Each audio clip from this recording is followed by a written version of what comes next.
Hi, I'm Nicole Roberts-Jones, and welcome to The Fierce Files. Now, what I know for sure is that one of life's greatest gifts will meet you when you go after your more. And so here is where I share with you thought-provoking insight and behind-the-curtain conversations with women who have reached the pinnacle of success because they went after their more. Now, I really want you to get this. One idea from these episodes can make a remarkable difference, not just in your career, but in your life. And I want to make sure you join the conversation in our Facebook group. So go to findyourfiercemovement.com. Now grab your pen and get ready for today's session of The Fierce Files.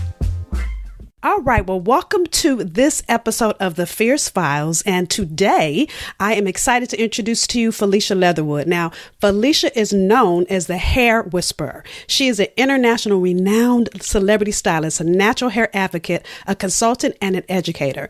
Now, Felicia's styles have been featured on people that you know, like Ava Duvernay, Issa of HBO's Insecure, Will Smith, Jill Scott, Anthony Anderson, Mad Men star Tiana Paris. I could go on and on. But in addition to that work, her magazine cover and editorial spreads have included Vogue, Variety, Essence, Elle, Ebony, and so much more. Now, no matter where she is and what she does, the thing I got to tell you that I love about Felicia is that her message is rooted in the idea of holistic health and fundamentally loving yourself, which is a true inside-out approach to hair care. So, Miss Felicia, welcome. Well, thank you. Thanks for having me.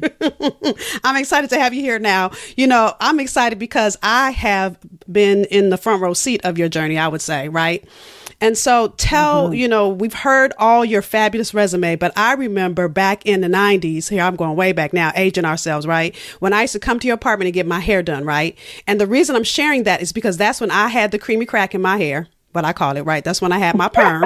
Right? Keeping it real. So you could have easily stayed in that place doing hair in that way, right? But what made you shift to really know that there was more for you around this? Well, let me just say this first.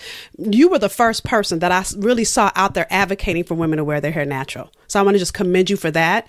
But I know that couldn't have been an easy shift. So what was it that, you know, really had you say yes to that next level of healthcare even? I honestly think that there's my father always talked about a burning desire.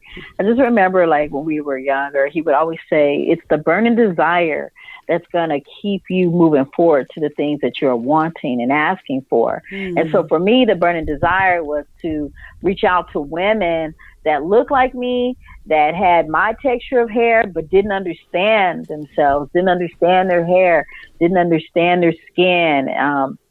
And just the love that I wanted women to have for themselves.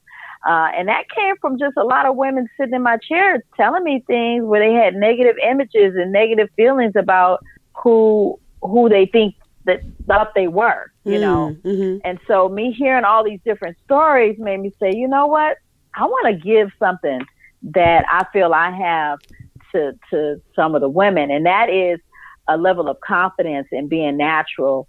And so that's what made me say, I'm going to go beyond where I'm at right now. I want to reach the masses and travel, you know? And even with that, how did you even come to this whole natural thing? Because in full disclosure, so people see me and they think, your hair is so cute natural, right? But because I had a perm for so long and I haven't worn my hair natural since I was little, I didn't even know my hair looked like this, right? So I'm imagining the number of women that come to you that have never worn natural hair. And even, dare I say, you were doing this before natural was in.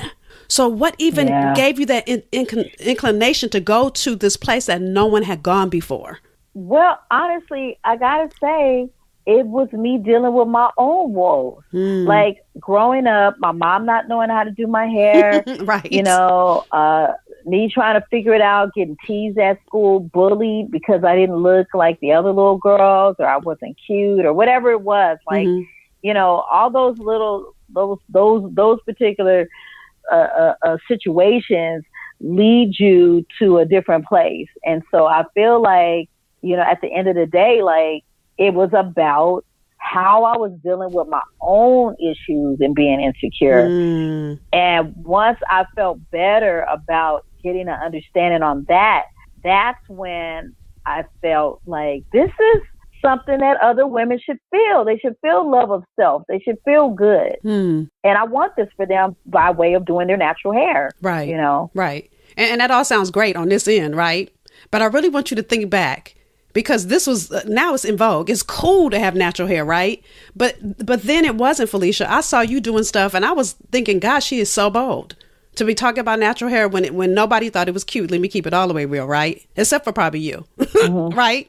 So what was that like? What did you have to give up or let go of to move into this next level, even of your own gift? I had to let go of what people thought of me moving forward, because I was in corporate America and I left, and I went to do hair, and I dropped my 401k plan and my benefits and all the things that, you know, we're so used to doing on an automatic day, like wake up, go to work, you know, get in traffic, go to work, be at work, go to lunch, leave, you know, and I was just over it. I was just so over it. And I felt inside that there was something so much better waiting on me. And I don't know, something told me, like, honestly, there was a little voice that said, just try. If you don't like it, you can come back to this. It'll be here. You have a stellar resume. You can always get a job. But if you want to work for yourself and you feel like you need some kind of freedom, go for the freedom. You know, don't stay where you think you're playing it safe, because you're really not even playing it safe working at a corporate job. Right. You don't know when they're going to clear everything out and start firing people and you're on the list. You know what I mean? Right. So there's no guarantees. And even when you work for yourself, you don't know, you know, what's going to happen with that. But one thing I do know is a lot of the books that I've read, a lot of the people and the different podcasts I've listened to, and what my father and mother gave me as a child, is that you can always create from nothing. Always. And I solely believe that. And I think that my business is based, the success of it is based on, you can always create from nothing. That is so good. You can always create from nothing. That is so good. And I love, even you also dropped another nugget. So you were in corporate America. And the reason I'm going here is because I know some of our listeners, some of you that are listening, you are in a corporate job right now that you hate. And I love how you said you go to job, you go to lunch, you do the same thing over and over and you hate it. And it's not giving meaning to your life. And so your first big bold move, Felicia, was saying, okay, I'm out of here. I'm gonna go try to do this hair thing. And look, I can always create something from nothing, or you can always create it, right? And so you created that, and then you went on and created this whole empire.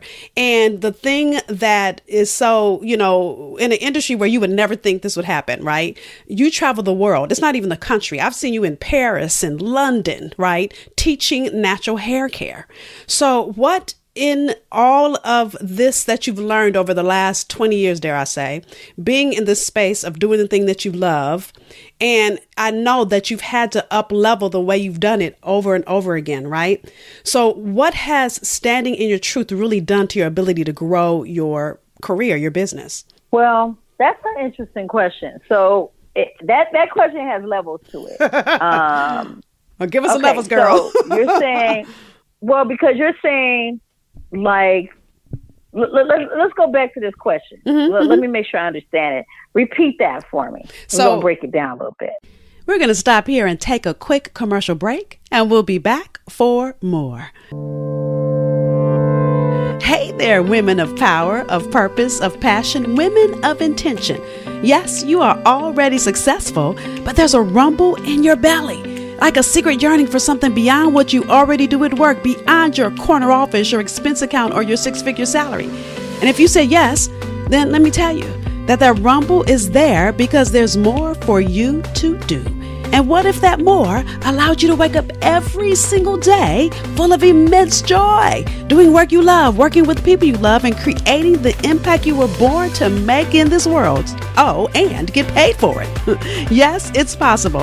And that's why I'm inviting you to join me for my free online training called Do Work I Love. That's right. There's no more important career path than to figure out how to align your purpose with your paycheck.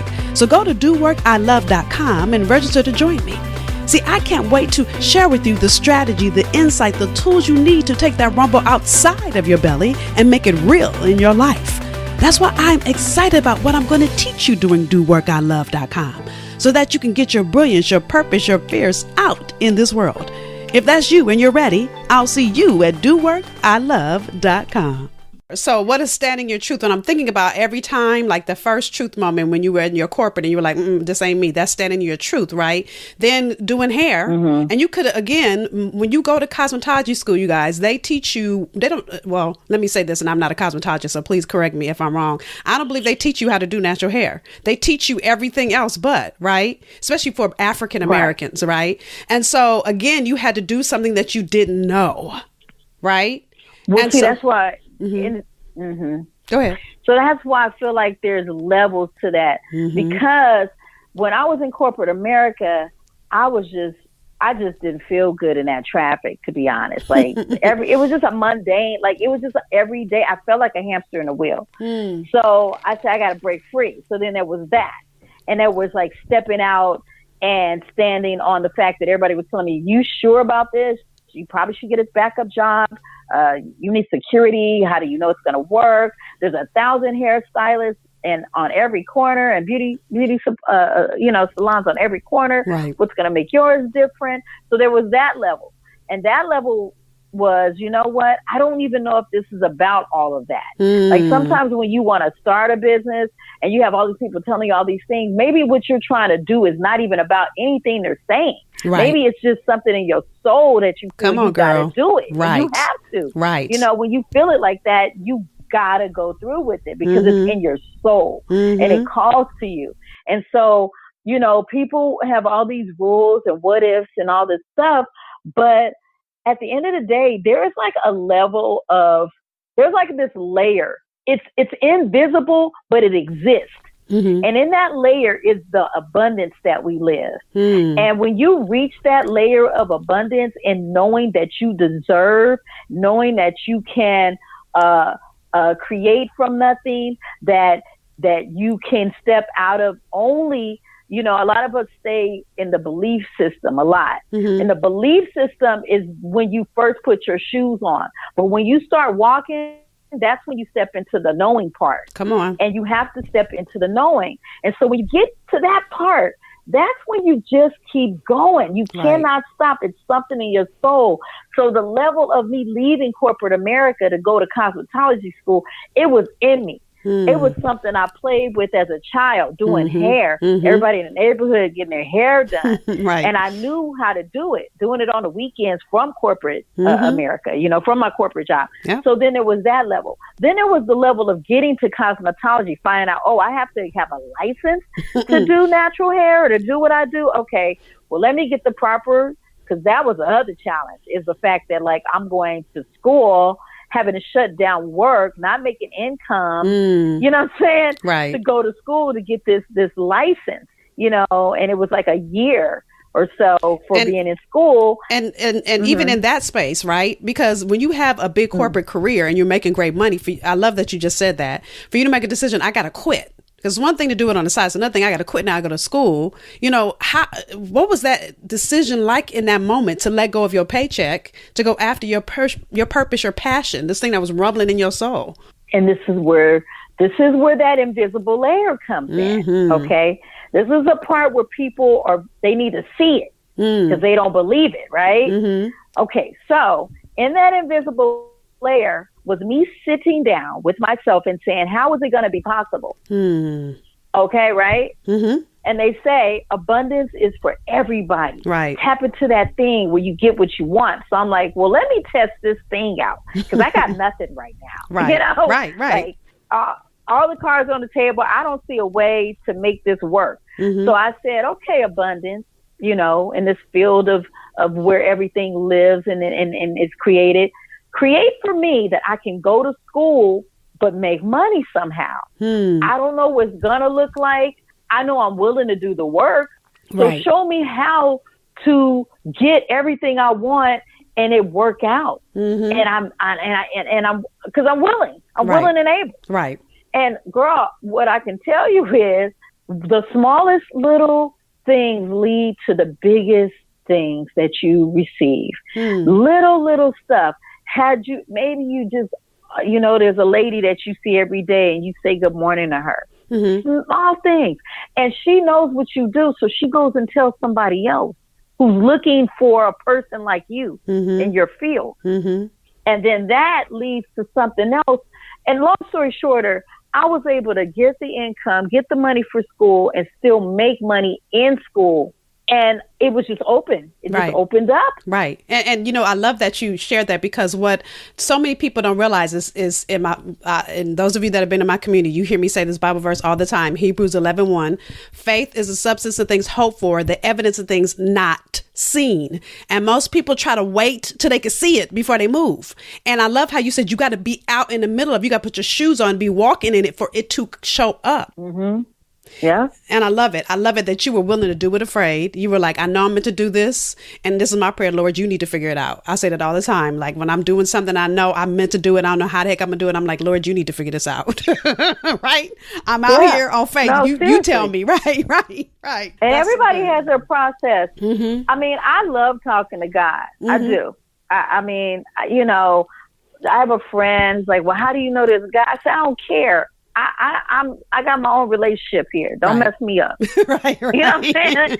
So, but when I talk to a lot of people that want to create businesses, they want to know how to like make it work.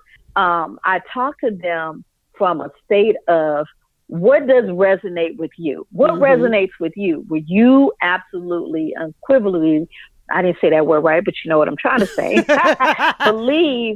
Believe that you can have this what you're asking for. What resonates for you? Does it resonate that you get up and you go run 3 miles and you meditate on this? You know what I'm saying? And then that's your how you do your thing. Does it resonate that you pray and you read scripture and that's your thing? Does it resonate that you listen to podcasts every month? Like whatever it is, let it resonate with you so you can be in the feeling place that you can have this. You are worthy of having whatever it is you say you want. Right. I love it. That's the basis of what I do, is being in that field. And because you're willing to, this is what I'm hearing from you, because you're willing to continue to push yourself to your next level, which means it's scary, which means you've got to do it and just believe. And I love that you said you got to put your shoes on and start walking. And what I have seen of your career, and those of you that are just meeting Felicia for the first time, go and read about all the things she's done, because I didn't even give her resume justice, her bio justice, okay?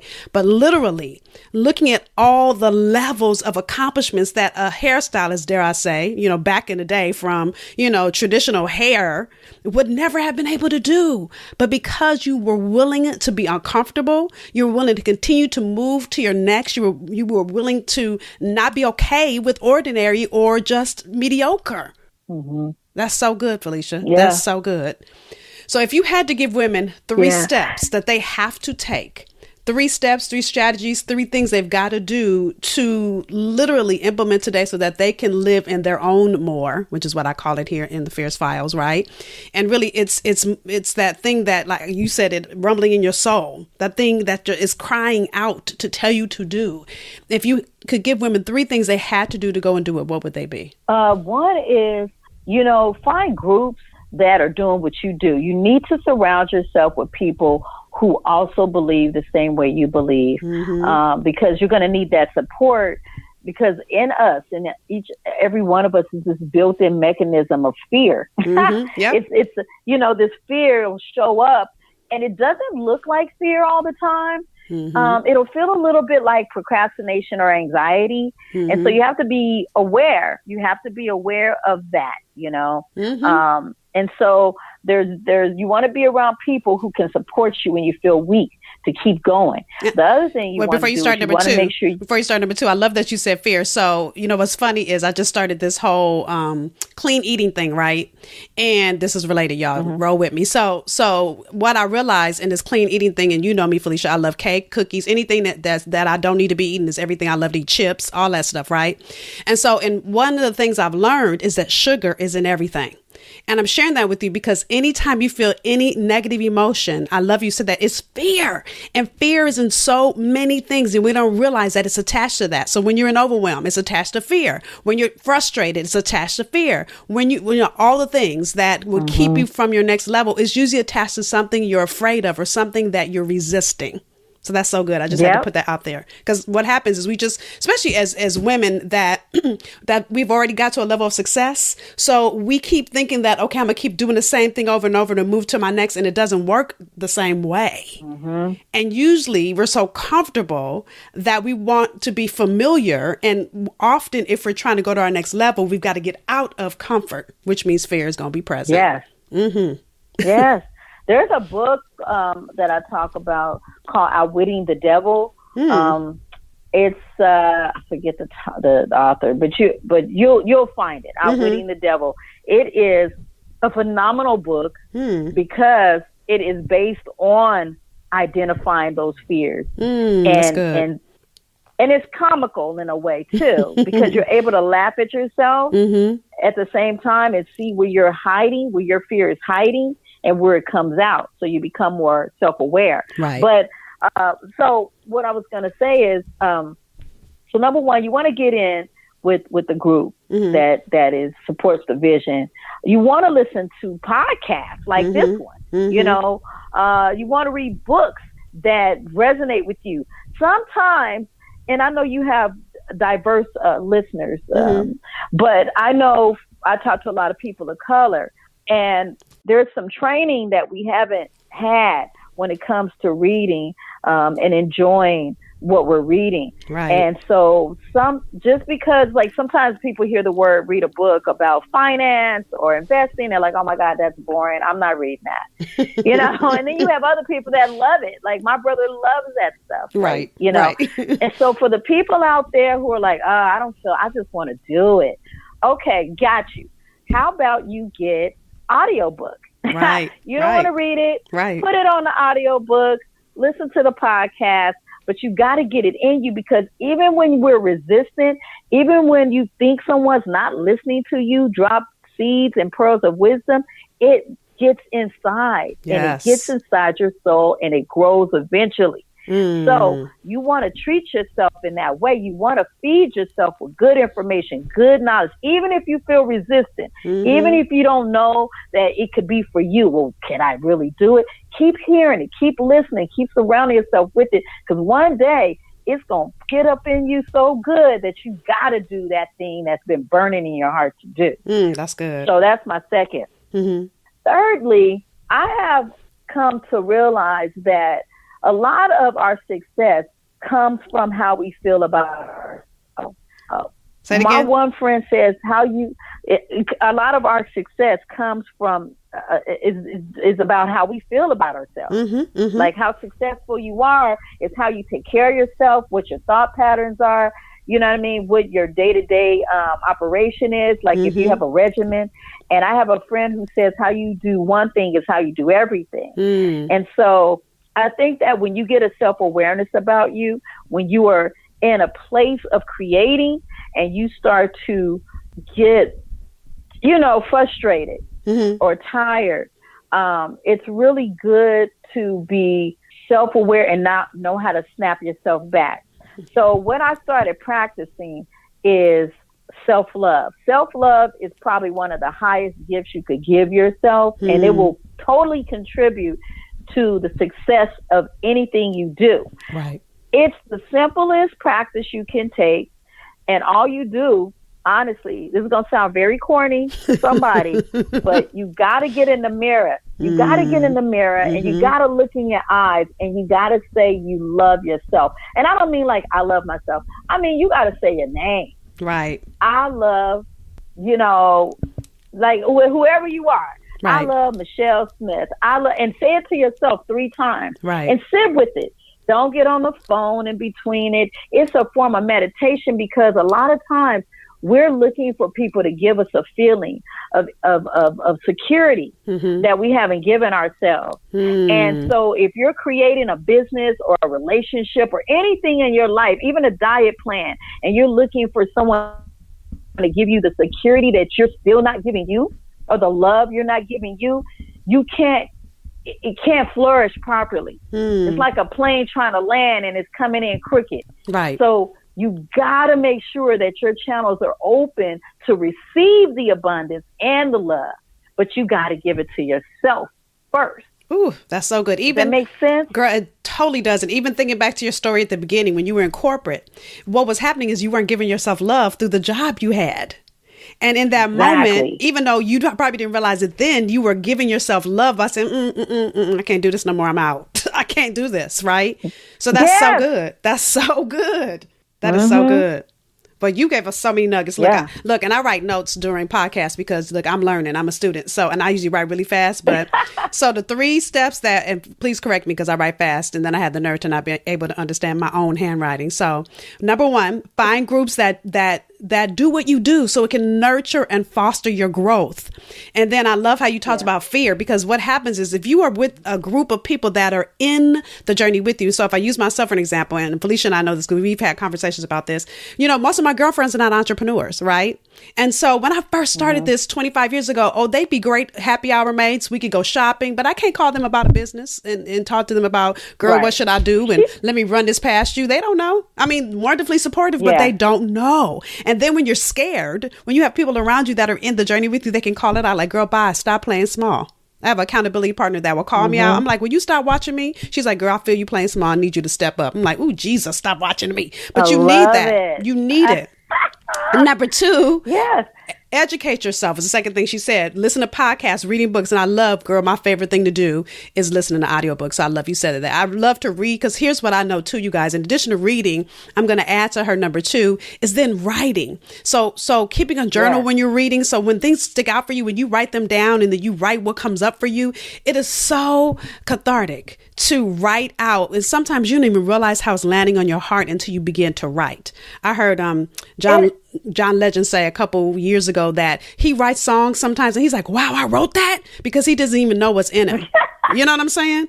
Yeah. And you know what else? I know for me, when I get in the shower, I don't know what it is about that water, but so many amazing creative thoughts come to me. And so, I actually use my phone. There's notes in everybody's iPhone. Jot a note down. When something good comes to you, you sitting at the light or whatever, like jot a quick little note. You sitting, you waiting on people to show up for a meeting. Jot little things that come to you down in your notes. Because you won't remember them later, especially we the same age. Totally so won't. Girl, I always think I'm going to remember. I say it over and over. And then an hour later, I'm like, dang it, I forgot what I was trying to remember. I hate when I do that too.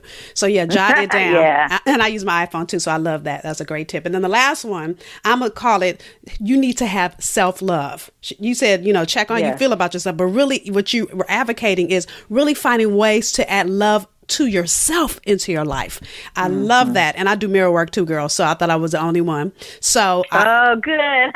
I talk to myself, and my husband hears me. Sometimes he thinks I'm crazy. I'm like, no, baby, I'm loving myself. Thank you. So you have given us so much, Felicia. Is there anything you want to add to all the yummy nuggets you have shared as we close? I'm just so grateful and proud that so many women that I know are starting to share this type of information with other women to uplift them and inspire them. And so I really hope that we, at the end of the day, can lay our head down knowing that there was always a good place to get this kind of information. And your podcast is truly that. So thanks for having me on. Of course, girl. Thank you for saying yes and for being who you are and for continuing to play big and shining bright, girl. I appreciate you. Thank you. Thank you for joining us for this episode of The Fierce Files. Now, I want you to walk away from these episodes with value, so grab your pen and answer either one or all 3 of these questions. Number 1, what was your greatest takeaway? Number 2, what would you do differently as a result of what you heard? So you may have heard something you've already heard before, or you may have learned something new. Either way, don't take the insight that was shared with you for granted. So commit to doing one thing different because of what you heard. Number 3, what was confirmation for you? What did you hear that confirmed you're on the right path? See, I want you to take a moment and celebrate you.